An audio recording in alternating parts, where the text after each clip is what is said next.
Sementara itu pemirsa, Wakil Ketua Dewan Perwakilan Rakyat Republik Indonesia DPR RI Abdul Muhaimin Iskandar melaksanakan kegiatan silaturahmi dengan ulama se-Aceh di Dayah Mudi Mesra, Kecamatan Samalanga, Kabupaten Biren.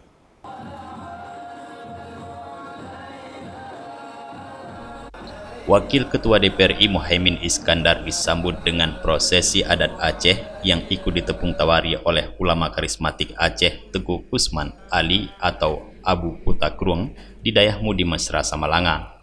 Setelah disambut dan mengikuti prosesi adat Aceh, Muhaimin meninjau kegiatan vaksinasi untuk santri di daerah tersebut yang dilakukan oleh tim pencegahan COVID-19 tempat.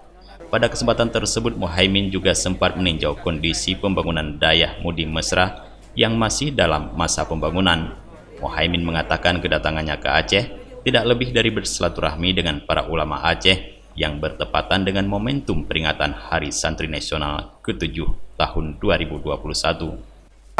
Pesantren bukan hanya maju, tetapi juga menjadi pendorong Indonesia yang lebih adil, makmur, dan sejahtera. Pesantren daya-daya di Nangro Aceh Darussalam ini potensi besar untuk menjadi kekuatan yang melahirkan SDM-SDM unggul yang siap memimpin dan berkontribusi bagi kemajuan dan kemakmuran masyarakat. Kita harus memanfaatkan APBN, anggaran pendapatan negara.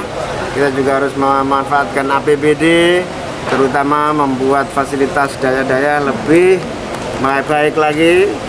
Pengajaran, kesejahteraan guru-gurunya rendah sekali, penghasilannya ini harus ditingkatkan.